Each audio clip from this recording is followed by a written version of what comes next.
Hey everybody, welcome back to Now Let's Be Honest. My name is David Tate, and this is part 30 in our series going through the Gospel of Matthew. Before we get started, I just wanted to remind you that I just launched a new YouTube channel where I'm going to be posting a lot of the videos that would have been posted on my main channel, Now Let's Be Honest. So if you're wanting some more laid-back, long-form, informal content, such as the Bible studies that I lead at my house, or the discipleship groups that I lead, or the sermons that I preach at my church, you can find those at the new YouTube channel, which is simply called David Tate.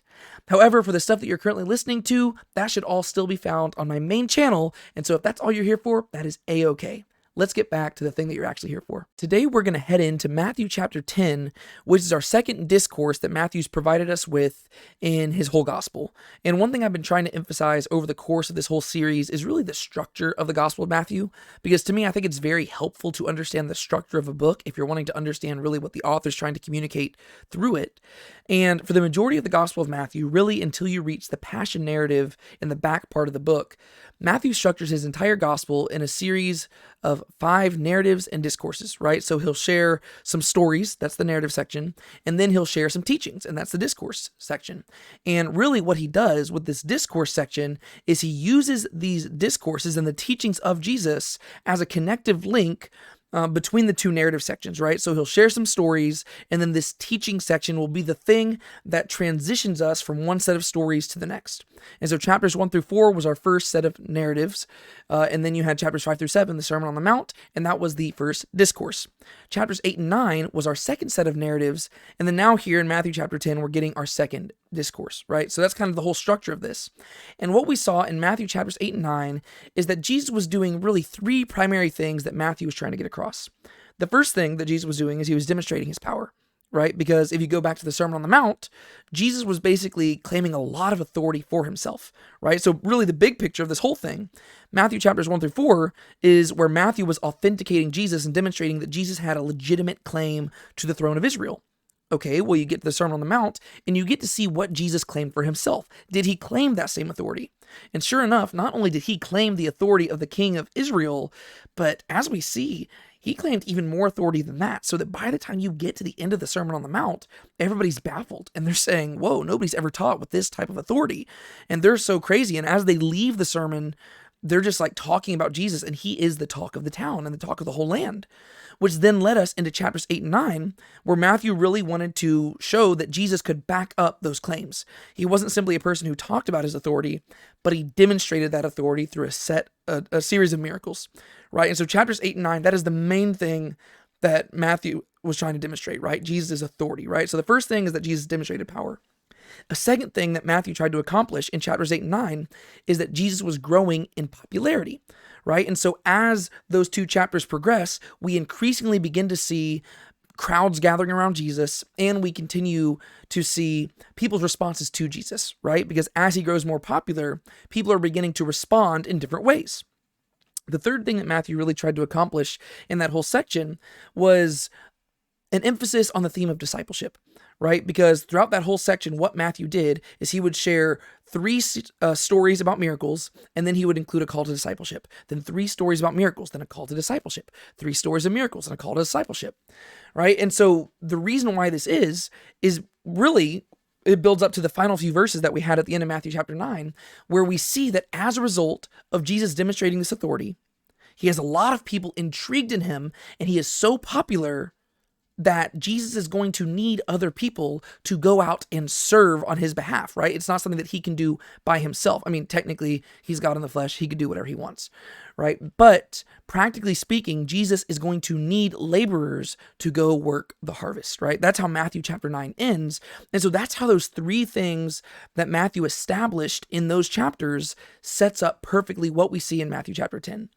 Really, the last thing we read in Matthew chapter 9 was Jesus looking out at the people of Israel.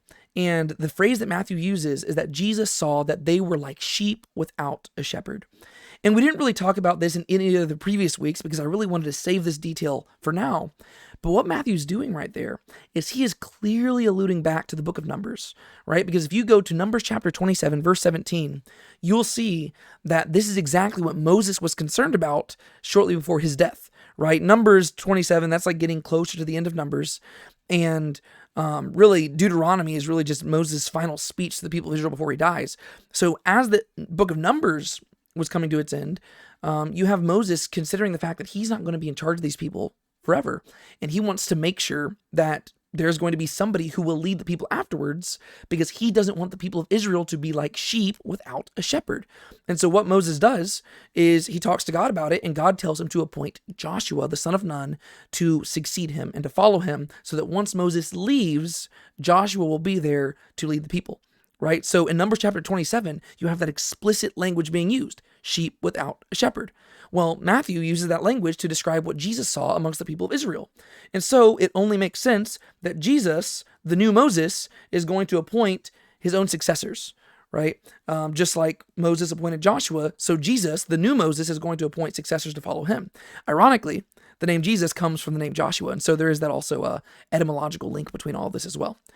And so that's really going into all of that context is really important for us to understand what we're going to read right here. And I know that you probably hear me talking about this stuff all the time, and you wonder why I spend so much time talking about context. The reason why is because if you understand the context, the verses themselves will explain themselves, right? It's just a matter of like reading any other book, right? If you understand the context, the rest will just iron itself out and you'll get it. And then if I can explain the main points to you, you can reflect and get to the deeper points on your own, I believe. And so chapter 9 ends, Jesus sees that the people are like sheep without a shepherd. And then the final words that we read is Jesus remarking that the harvest is plentiful, but the workers are few. Therefore, pray earnestly to the Lord of the harvest to send out workers into his harvest. So Jesus sees that there is a plentiful harvest in the land of Israel, but there's not enough people to work it. This sets up a problem, right? So basically, there's a question. Who is going to work this harvest? That leads us to Matthew chapter 10, which I have called Jesus Sends Out the 12, because this is going to be the answer to that question, right? These narrative chapters have set up the discourse, right? Because here what Jesus is going to do, starting in chapter 10, verse 1, is he is going to appoint 12 of his disciples to go out and work the harvest. And so let's talk about this, starting in chapter 10, verses 1 through 4. This is what we read. And summoning his 12 disciples, Jesus gave them authority over unclean spirits to cast them out and to heal every kind of disease and every kind of sickness. Now the names of the 12 apostles are these. The first, Simon, who is called Peter, and Andrew, his brother, and James the son of Zebedee, and John, his brother, Philip and Bartholomew, Thomas and Matthew the tax collector, James the son of Alphaeus, and Thaddeus, Simon the Zealot, and Judas Iscariot, the one who betrayed him. All right, so right off the bat here, we have to realize that once again, this is where sometimes the chapter divisions and stuff really hurt us, right? Because originally the Gospel of Matthew was not separated into chapters and verse numbers. It just read all the way through. And so if you start with Matthew chapter 9 and read directly into Matthew chapter 10, you will see why this shows up right here. Jesus just said, the harvest is plentiful, the workers are few. We need people to go out and work the harvest. So what does he do? He summons his 12 disciples. Now, one thing I want to highlight here is that Jesus did not simply have 12 disciples, but this is the very first time that Matthew references there being an inner core group of 12 disciples. And very shortly in verse 2, Jesus is going to give them the title apostles. Now, if you actually go into some of the other gospels, you'll actually read about the moment where Jesus actually appointed these people as the 12 apostles. He goes up on a mountain, he prays, he comes back down, and he appoints them. Matthew doesn't mention that stuff here. He just kind of mentions the fact that these 12 disciples are an inner group that we all know about, right? So obviously there are more disciples than just these, but these ones are the inner group of disciples that Jesus is specifically going to give authority, right? And so it says, in summoning his 12 disciples, Jesus gave them authority, just like I said. And specifically the authority he gives them is over unclean spirits, right? So demons. In order for them to cast them out and to heal every kind of disease and every kind of sickness. One thing that I want to point out to you here is that Jesus is the one giving them authority. So if you're just following the overall message of this, this is really crucial to understand the Gospel of Matthew. I want you to understand the argument of the theme of authority that you see in the Gospel of Matthew, right? In chapters 1 through 4, in the first narrative, we see that Matthew demonstrates that Jesus has a valid claim to the throne of Israel, right? So he has authority over Israel. Chapters 5 through 7, Jesus seems to claim that he has even more authority, right? Well, that's really cool. Chapters 8 and 9, Jesus actually demonstrates he has more authority by performing all these miracles. But now we get to Matthew chapter 10, and not only can Jesus perform these miracles, but he has enough authority to give other people authority to perform these miracles. By the time you get to Matthew chapter 28, the final verse of Matthew, Jesus is going to say, all authority in heaven and on earth has been given to me. So if you literally just track the theme of authority through the Gospel of Matthew, you will understand that slowly but surely, Matthew is demonstrating that Jesus is more than simply a man, right? He has authority that man cannot have in and of himself, right? He has the authority that is unique only to God, right? Only God can have this amount of authority. And so if you just trace that one theme, authority, you see that in every single section, it's being advanced more and more and more. So not only does Jesus have this authority, but he can give the authority to other people. That is king level language. But a king over a nation cannot give people the authority to perform supernatural acts. Only a supernatural king can give people authority to perform supernatural acts, right? So that's really cool. It doesn't say that he gave them authority in the name of God. It says that he gave them the authority. It doesn't say that he asked the Father if he could give them authority. It says that he himself did it, right? Because he has that much authority to do this, right? It just really says that he has a whole lot of authority. And so what he gives them the ability to do is to cast out unclean spirits, to heal every kind of disease and every kind of sickness, right? So all the things that he has done, they will be able to do. That is really, really cool. And then it says, now the names of the 12 apostles are these. And we'll talk about the 12 apostles in just a second. But one thing I want to do is I just want to highlight the importance of the number 12 and the word apostle. Let's start with the word apostle first, right? Because you have people nowadays going around the world saying that they are apostles. That's frustrating, right? Because you have to realize that in the New Testament, the role of apostle is very particular. Right? And to be fair, sometimes the word apostle can be used in different ways, but one thing you really need to understand is that the word apostle, it literally, like the whole New Testament hinges on apostolic authority, right? The apostles are the definitive ones who decide the standard of what is and isn't Christian, because ultimately the apostles are going to be the people who Jesus leaves in charge whenever he leaves, right? And so you have to understand the word. In Greek, it's the word apostolos, right? It means to be sent out. But in specific, an apostle is a representative who goes on behalf of a master. And whenever they go on behalf of the master, they're like an ambassador, right? But more than just being an ambassador, they act with the full authority of their master when they go out and do this. And if you think that that's just in outside cultures and that's not what's being invoked here, well, notice that before we even read the word apostle, in this passage, Matthew explicitly mentions that Jesus gave them authority, right? And the reason why Jesus is giving them the authority to perform these miracles is not just so that they'll be magicians performing miraculous acts. It's because the miracles are going to validate and authenticate their message, right? So Jesus is giving them this authority to demonstrate that the things that they preach have the same authority as what he said, right? And so that's really what Jesus is trying to accomplish here.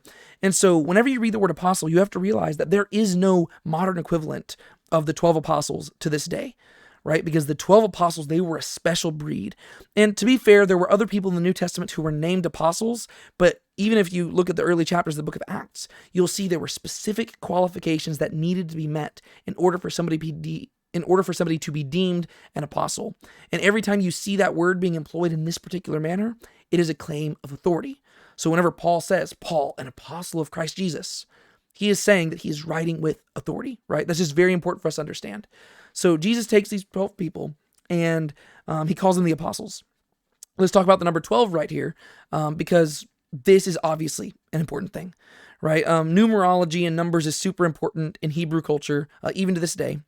But the number 12 is probably one of the most significant numbers, just because of the relevance throughout all of just the stories, right? And one thing we've been tracking throughout this whole study of the Gospel of Matthew is how Matthew is intentionally framing Jesus's life as being reflective of the history of the people of Israel.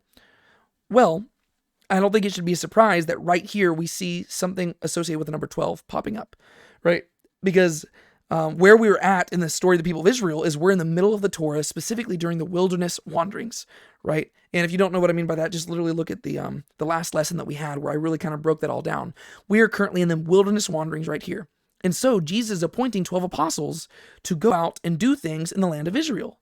Well, this is kind of like Moses sending the 12 spies to look over the land of Canaan, just like we read in the book of Numbers, right? In the same way, Jesus is sending out these 12 men into the land of Israel to examine the land and tend to the harvest of the land, right? So it's just like Moses sending the spies into the land to receive feedback on what the harvest looks like, right? That's really what Moses is doing with the spies. That's what Jesus is doing with the 12 apostles.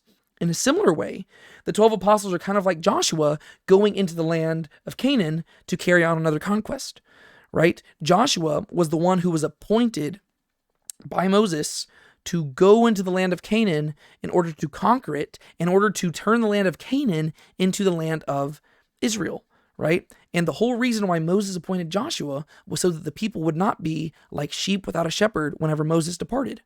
Well, Jesus knows that he's not going to be here forever. He knows that he also, like Moses, is going to ascend a mountain and depart from this earth.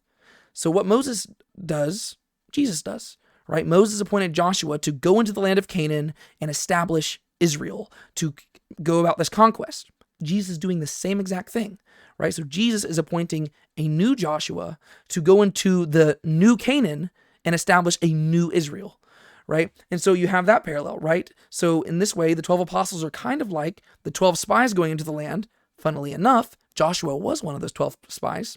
But then in another way, the 12 apostles are kind of like Joshua in and of himself, the figurehead of the people of Israel going in to conquer the land and establish a new Israel.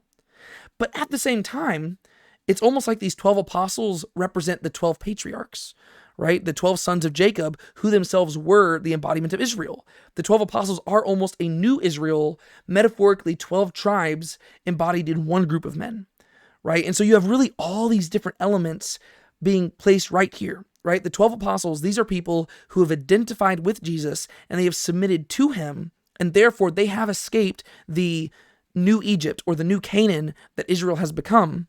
They've escaped that and they have become the new Israel that Jesus is coming to establish, right? And so the 12 men, they have escaped and now they are the patriarchs of this new true Israel, right? And once again, I'm not arguing for replacement theology where God has no plans for Israel, right? If you know anything about my theology, I believe that God 100% has a plan for Israel to this day and that he will fulfill those in the future. That's not what I'm arguing. I just want to highlight that what Matthew's arguing here is that there is a true Israel that the ethnic Israel will have to identify with. And that seems consistent with the argument of the New Testament, right? Whenever Paul talks about it, he'll say, not all those who are born of Israel are truly Israel, right? And so I do believe that God has a plan for ethnic Israel, but they are eventually going to have to come to Christ, right? And so where we're at currently in here is that Jesus is appointing these 12 apostles, and in many ways, they are the 12 patriarchs of this new Israel. They are the 12 spies going out into the land of Israel, into the land of Canaan to spy it out. But unlike the 12 spies in Moses' day who came back and 10 of them were not faithful, well, in this instance, we're going to have 12 of them go out, and all of them except for one is going to be faithful, right? Judas Iscariot, he's going to be the one who betrays them. But I think you have really all of these different elements coming into play here. And I think that Matthew was intentionally employing that like that. And I think not even just Matthew, I think Jesus was intentionally employing this. That being said, let's read through these names. Now, the names of the 12 apostles are these. The first, Simon, who is called Peter, and Andrew, his brother, and James, son of Zebedee, and John, his brother, right? So we start off with a list of two brothers, right? You got Simon and Andrew on one side, and then you got James and John on the other. I could spend a lot of time talking about these 12 apostles. I don't really want to go beyond what the text says here because I really want to keep us focused on the Gospel of Matthew. But if you are interested in knowing more about each of these apostles, I would highly encourage you to go to my YouTube channel and look at my playlist called The Lives of the Apostles.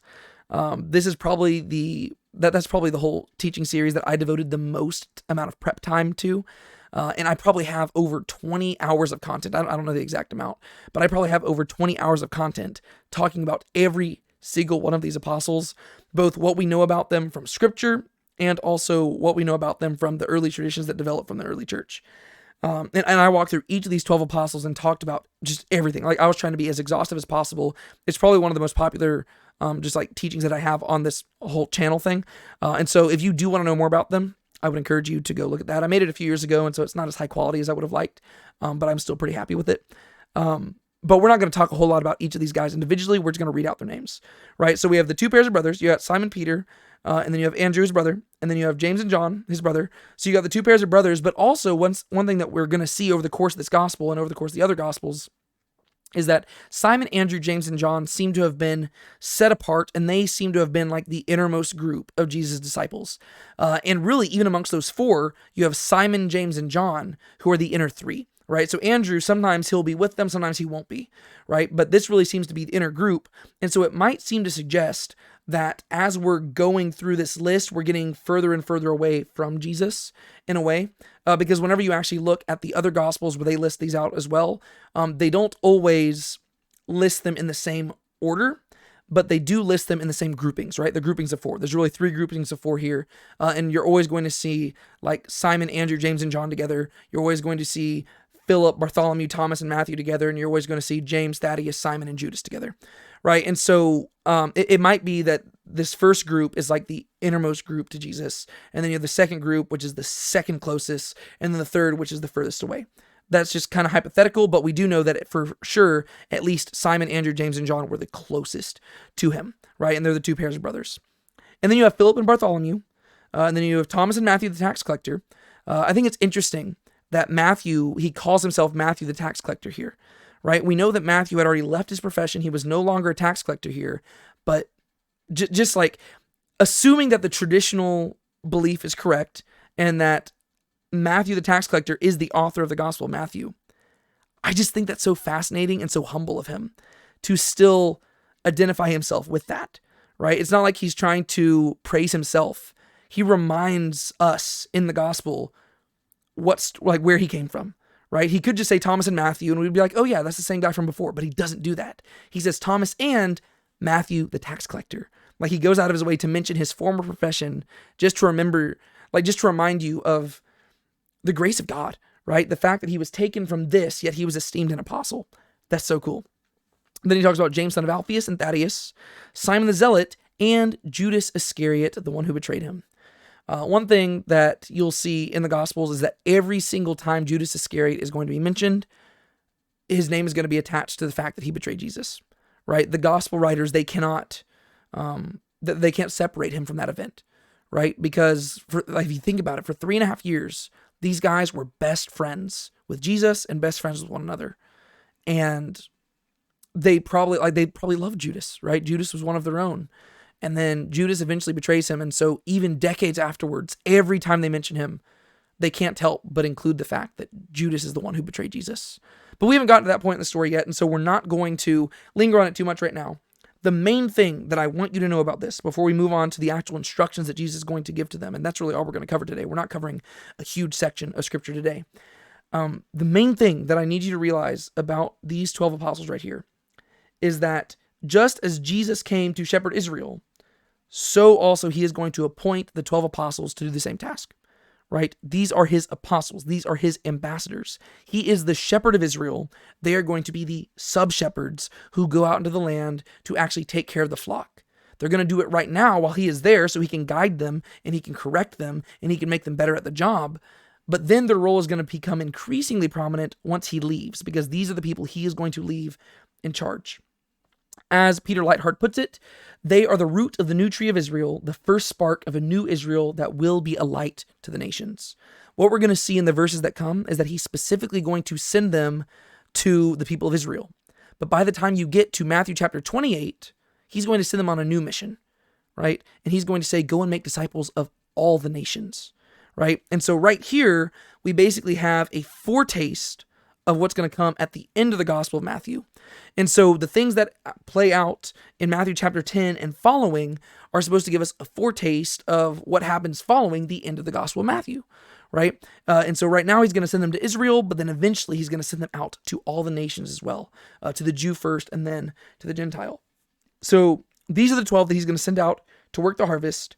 And just to talk about that harvest imagery real quick, because we didn't really linger on this too much in the previous weeks, but Jesus specifically said, the harvest is plentiful, but the workers are few. These are the workers Jesus is going to send out to work the harvest. And I just want to remind you the nature of harvest work, right? Because on one hand, Harvest is a time of joyful gathering, right? All the work that you've put in has now come to fruition, and you get to gather the stuff in together, and it's a joyful time because you get to see the faithfulness of God in providing all this growth, right? So that's one good aspect of the harvesting. At the same time, harvesting is a time of separation and of judgment, right? Because whenever you go out and you harvest the wheat, you have to separate the wheat from the chaff. And so as a result, these 12 apostles, and we're going to see this as we go throughout the rest of this chapter, they're going to really have a twofold ministry. A ministry of mercy on one hand, but a ministry of division on the other hand, right? First off, their job is going to be to gather the wheat, right? They're supposed to go out and they're supposed to gather in all the growth and all the things that Jesus sees, right? He looks out and he sees the people downcast and lowly, like sheep without a shepherd. These people need somebody to shepherd them. The apostles are going to be the ones who go out and they're going to do the shepherding. They gather the wheat. At the same time, they're going to have to go out and they're going to have to sift that wheat and separate it from the chaff, right? These are going to be the people who draw the fine line of division that separates followers of Jesus from everybody else, right? And this is going to be something that we see Jesus emphasize later on in this chapter, right? He's going to say, I did not come to bring peace, but a sword, right? He came to bring division, and these guys are the ones who need to know that, right? So on one hand, they're going about a ministry of grace and mercy and love and compassion, but with that comes division and hardship and sober-minded judgment and division and just discernment, right? And so these guys, they're going to go work the harvest, but it's going to be hard, right? So a harvest, at one end, it culminates in this beautiful feast where you get to delight in all the food that you've received, but outside of the feasting hall, there's a fire burning, and that's all the chaff that you discarded, right? And so there's joy on one end, fire on the other end, and these apostles are going to be responsible for really both ends of it, right? What you bind here on earth is going to be bound in heaven, and what you reject is going to be rejected in heaven, right? This is what Jesus is going to tell them. He's going to give them this authority, and that's why I'm saying the New Testament is built on that authority, right? Whenever they write things in the New Testament by the inspiration of God, it is representative of what God says. That is what Jesus is communicating here. And so as a result, what we're going to see over the course of this chapter, and I'm really just foreshadowing here, kind of spoiling it, but the book's been out for a few thousand years, so if you don't know it, that's on you.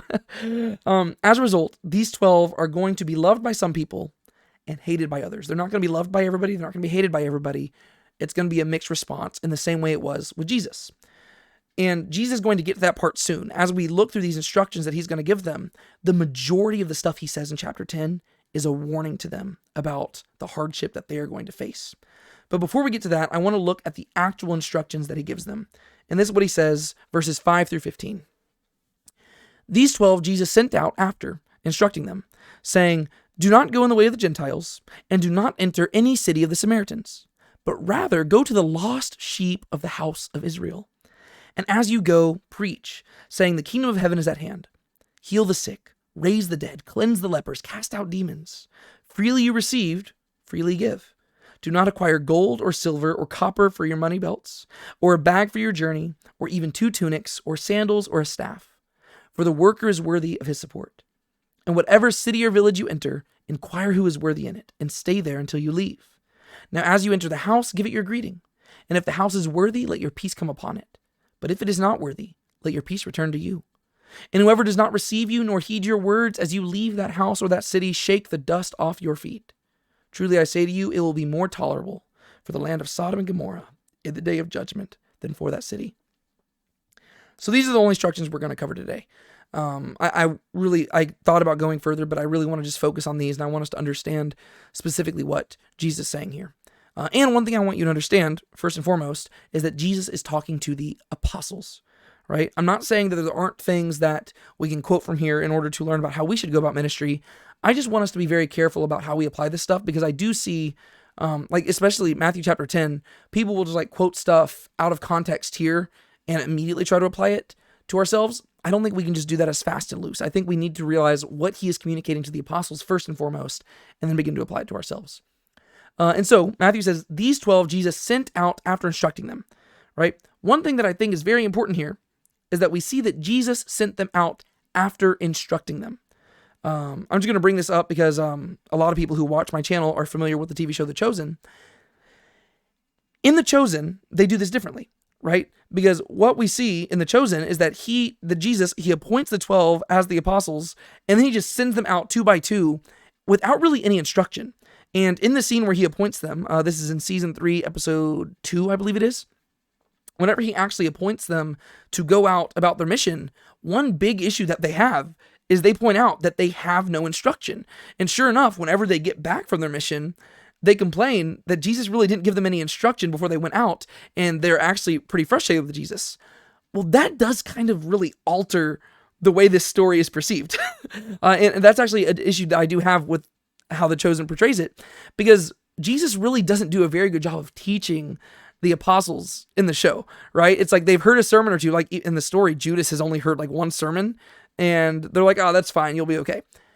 Well, right here in the gospel, it makes it clear that Jesus had been teaching these disciples, right? They'd been following him for a while, and he gave them specific instruction, right? These 12 Jesus sent out after instructing them. Once again, the word apostle means to send out. So he sent them out as apostles after having privately discipled them, right? I just think that's important for us to understand. He wasn't just sending them out blindly, right? These are people who knew their stuff because they had been delivered from oppression, because they had been delivered from the new Egypt and the new Canaan that Israel has become. They were equipped to go out and start producing a new Israel in the land, right? So he sent them out after instructing them, and this is specifically who he told them to go to, right? So the first thing that we see is the audience, right? He says, do not go in the way of the Gentiles, and do not enter any city of the Samaritans, but rather go to the lost sheep of the house of Israel, right?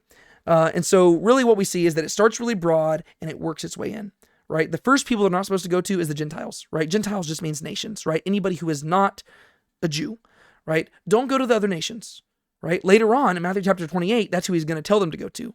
And that's as a result of Israel rejecting them, right? This is like a Deuteronomy 32 worldview. He says, don't go in the way of the Gentiles, but also don't enter into any city of the Samaritans, right? You have to realize that the Samaritans, they might have been a little bit closely, they were related a little bit more closely to the Jews. The Jews and Samaritans didn't really like each other anymore. But what Jesus highlights here is you're not even supposed to go to them. He wants them to just go to the lost sheep of the house of Israel. If anything, this is a reversal of Acts chapter 1, verse 8, right? In Acts chapter 1, verse 8, he says, you shall be my witnesses in Jerusalem and Judea and Samaria and to the ends of the earth, right? So it starts with Israel, goes to Samaria, goes to the Gentiles. Well, right here in Matthew chapter 10, verse 5, it actually is working its way in reverse. It's not to the Gentiles, not to the Samaritans, it's just to Israel. But notice he doesn't just say Israel, he says to the lost sheep of the house of Israel. This is carrying on the imagery of Matthew chapter 9, sheep without a shepherd, right? Jesus looks at the people of Israel, and even though they have leaders, right? They have they have the tetrarchs over them, they have the prefects, they have the Pharisees, they have the Sadducees, they have all sorts of leaders, but they don't have a shepherd, right? This is actually very similar also to Ezekiel 34. If you go look at Ezekiel 34, that same language shows up there as well, right? About sheep without a shepherd, right? This is one thing that Israel has always struggled with, right? They'll have leaders over them, but these leaders are not shepherding them. Well, Jesus says, guys, y'all are going to be the shepherds, right? I want you to go to the sheep who are crying out for the fact that they're lost, right? He doesn't want them to just go to anybody. He wants them to find the people who recognize that they are sheep who are wandering without a shepherd, the people who are hungry for a shepherd and who are yearning to follow somebody. He says, go find those lost sheep and provide them with hope, right? That's who he's sending them to. And then the task that he gives them are 5 things, right? As you go, first thing, preach. And the thing they're supposed to preach is saying the kingdom of heaven is at hand. That's it, right? The message is simple. The kingdom of heaven is at hand. The kingdom of heaven is at hand. The kingdom of heaven is at hand. I could go into this long spiel about this whole thing. I'm not going to. I'm going to try to hold myself back right now. But this is the essence of the gospel. A lot of times nowadays, whenever we talk about the gospel, we specifically focus on the fact that Jesus died for your sins and resurrected and stuff, which is true. That is a core component of the gospel. But what you have to understand is that according to the Gospels themselves, this message right here is the gospel. The good news is that the kingdom of heaven is at hand, right? The kingdom that the people have been longing for thousands of years. It is right here. It is just around the corner. That is the message that they are supposed to go around preaching. This is the message that John the Baptist preached from the beginning. This is the message that Jesus preached from the beginning. And now in the same way, this is what the apostles are supposed to preach from the beginning, right? This is really the thing that we're supposed to be crying out at the same time. Every single one of these videos that I end with, I always say, Maranatha, right? The word Maranatha means come Lord Jesus, right? It means come Lord, right? The reason I'm saying come Lord is because I want his kingdom to come, his will to be done on earth as it is in heaven, right? Our message is the same as theirs. And this has been the same message that we have been crying out since the book of Genesis, right? Whenever the woman is crying out, longing for her deliverer, longing for the seed of the seed of the woman to come and crush the serpent. That is what we're longing for. We're longing for the kingdom to show up. That is the good news that the apostles are pronouncing. They go around preaching, saying the kingdom of heaven is at hand. That's what they're called to do. The second thing they're called to do is to heal the sick. The third thing, to raise the dead. The fourth thing, to cleanse the lepers. The fifth thing, to cast out demons.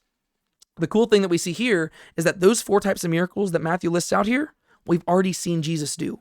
And I think that's intentional, right? It'd be really weird if Matthew had not listed Jesus doing one of those and then he tells them to do it, because then it might give the false impression that he's giving them abilities to do things that he himself did not do. That's not what he's doing here, right? He is giving them the ability to do the same things that he's done, which is him saying that I am transferring my authority to you. I mean, he gives them the ability to raise the dead. That is not a small miracle. That is a huge miracle, right? But notice, he doesn't give them ability to control the weather. That's because the heavens are the domain of God, right? And so Jesus can control the weather, but he doesn't give them that ability, right? He gives them very earthly yet supernatural powers, right? Heal the sick, raise the dead, cleanse the lepers, cast out demons. We've seen him do these things already. They're called to do that as well. They're called to replicate his ministry. And so they go out preaching, and that's the first part, right? As you go, preach, right? That is the main goal, preaching. They are evangelizing. They are sharing the good news. But in order to authenticate that message, in order to prove that the kingdom of heaven truly is at hand, they're called to heal the sick, raise the dead, cleanse lepers, and cast out demons, right? And so the miracles are not just magic tricks. They are purposed to authenticate the message that they're preaching, right? In the same way that Jesus' miracles weren't magic tricks. Jesus' miracles carried a message, right? They weren't simply done just to make things better. They always carried a message, and you have to understand this is the same thing with the apostles, right? They were going out to perform these things in order to plant little pockets of heaven everywhere they went, in order to prove that the kingdom of heaven's at hand, right? Hey guys, soon on earth, it will be done here as it is in heaven. In order to prove that to you, boom, I've healed the sick. Boom, I've raised the dead. What they're doing is that they are redeeming and restoring creation in the same way that things will be redeemed and restored once the kingdom of heaven is finally fully established, right? That's what the apostles are going about doing. And then starting halfway through verse 8, what Jesus is going to go on to do, he's told them, he's given them their audience and he's given them their task. What he's going to do now is he's going to give them the means by which they are going to accomplish this task. And he says this, heal the sick. Oh, no, sorry. He says, freely received, freely give. Do not acquire gold or silver or copper for your money belts, or a bag for your journey, or even 2 tunics, or sandals, or a staff, for the worker is worthy of his support. Now, this is an interesting command. He says, freely received, freely give. He says, don't expect more for yourself than I expected of you. Apparently, Jesus was not charging them thousands of dollars to, be tutored by him, right? He didn't make them pay money to be his disciples. Rather, they came to him and he chose them, and he has been giving to them freely, and he hasn't been charging them anything. And so he says, I want you to go about and I want you to do the same thing, right? As you have received, so I want you to give.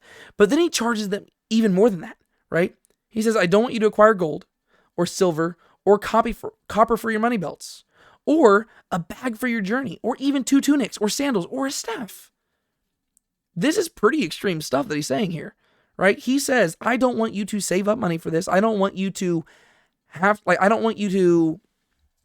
really what he's getting at. He says, I don't want you to depend on yourself for this journey. And you might ask why he's commanding them to do this. And this is where I would say that sometimes people, we need to figure out how this applies in our own lives, right? Are we being commanded to go about things in the same exact way or not? Well, I don't know. I'm going to leave that up to you and your own discernment to figure that out. But I think that why he's commanding them to do this here is really for 2 different reasons. But both of them really go back to the Sermon on the Mount, right? Especially the first one, right? Ultimately, what he's trying to get them to do is they need to practice what they preach. Because they're going out to preach that the kingdom of heaven's at hand, but presumably they're also going out to preach the same things that he has also preached. So they're going to be going out and they're going to be sharing the Sermon on the Mount. They're going to be sharing those teachings with everybody in Israel. Well, if you go back to the Sermon on the Mount, Jesus talks a lot about how you handle money, and he talks a lot about how you trust in the Lord. And so Jesus commanded his disciples to trust that God would provide for them.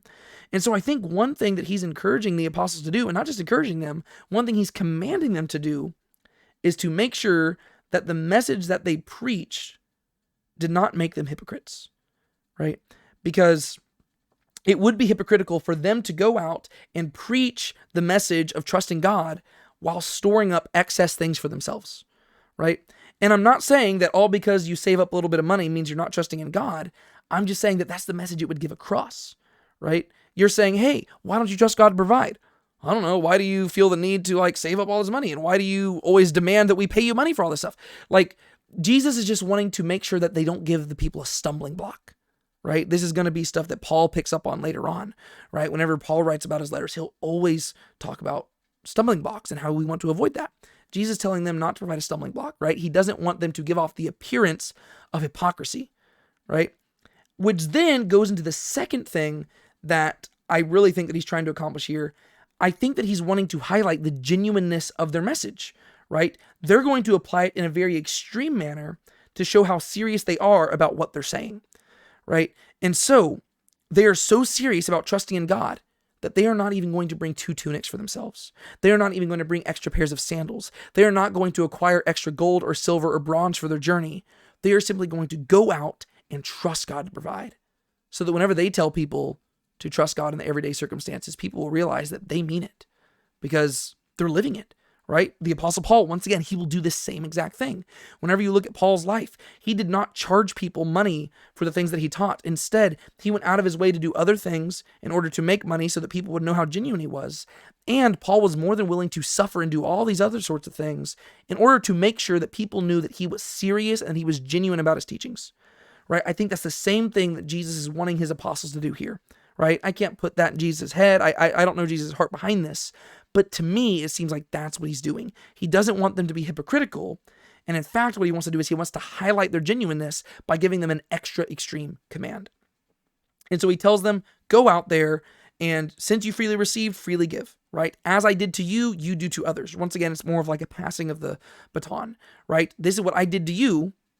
Now you are going to go do this to others, right? The Father sent me to do this, so I'm sending you to do that, right? It's very similar to what he's going to say in the Gospel of John, whenever he says, as the Father sent me, so I am sending you, right? The apostles' mission is the same mission as Jesus's, right? It's multiplication, right? Jesus was one person, and now he's sending out 12. Then he goes on and says, whatever city or village you enter, inquire who is worthy in it, and stay there until you leave. Now, as you enter the house, give it your greeting. And if the house is worthy, let your peace come upon it. But if it is not worthy, let your peace return to you. And whoever does not receive you, nor heed your words, as you leave that house or that city, shake the dust off your feet.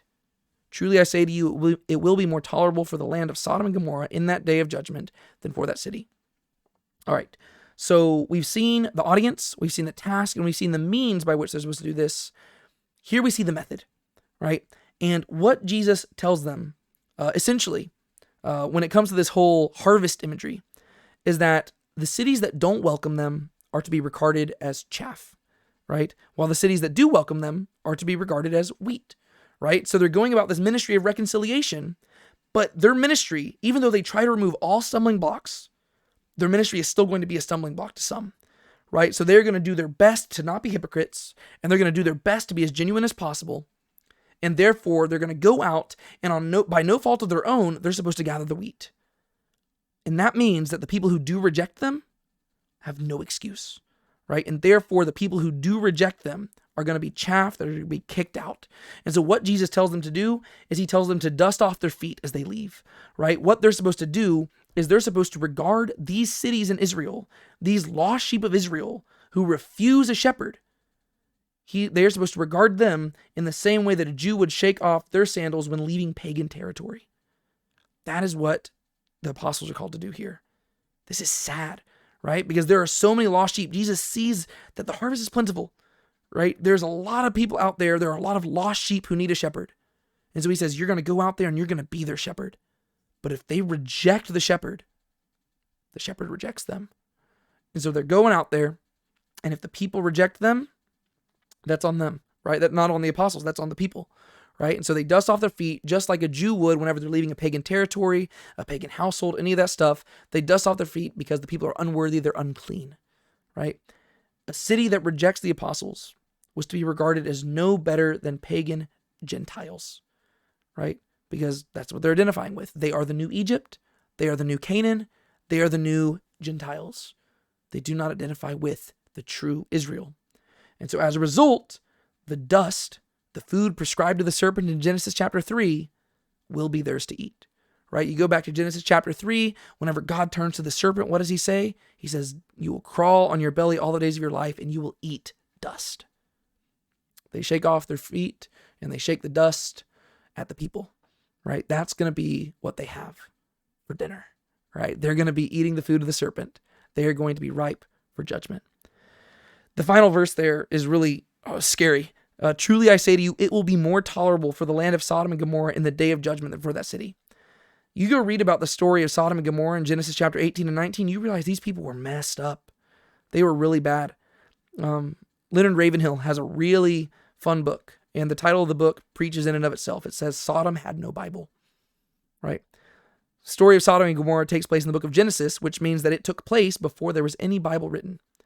The people of Sodom and Gomorrah were not followers of Yahweh. They were not followers of the one true God, right? They were a pagan people living in a land that did not belong to the people of God yet. So they were a pagan people in a pagan land who had no scripture, yet God still judged them for their sin.